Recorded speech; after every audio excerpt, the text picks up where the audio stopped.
মিয়ানমারের মানবাধিকার পরিস্থিতি ও রোহিঙ্গা সংকট নিয়ে জাতিসংঘের বিশেষ প্রতিবেদক টম অ্যান্ড্রুজ এবং বাংলাদেশের প্রধান উপদেষ্টা অধ্যাপক মোহাম্মদ ইউনূসের গুরুত্বপূর্ণ বৈঠক।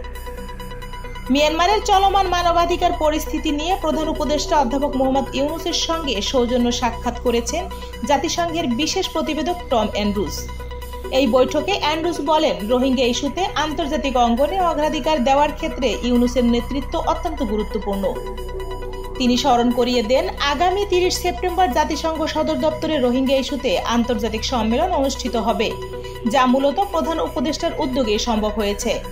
রোহিঙ্গাদের আশ্রয়, সহায়তা এবং দীর্ঘমেয়াদী সমাধানের আশাকে বাঁচিয়ে রাখার জন্য বিশ্ব ডক্টর ইউনূসের প্রতি কৃতজ্ঞ বলেও মন্তব্য করেন তিনি।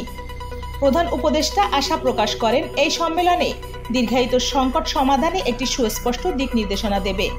তিনি উল্লেখ করেন, বাংলাদেশে আশ্রিত রোহিঙ্গাদের জন্য সাম্প্রতিক আর্থিক সহায়তা হ্রাস পাওয়ায় স্বাস্থ্য, শিক্ষা এবং প্রয়োজনীয় সেবায় বড় ধরনের প্রভাব পড়েছে।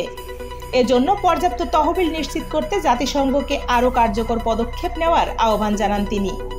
অ্যান্ড্রুজ বাংলাদেশের কূটনৈতিক ও মানবিক প্রচেষ্টার প্রশংসা করলেও হতাশ প্রকাশ করে বলেন, রাখাইনকে স্থিতিশীল করতে এবং রোহিঙ্গাদের প্রত্যাবর্তনের উপযোগী পরিবেশ তৈরি করার জাতিসংঘ মহাসচিবের উদ্যোগটি দুর্বিসন্ধিমূলক প্রচারণার কারণে ব্যর্থ হয়েছে।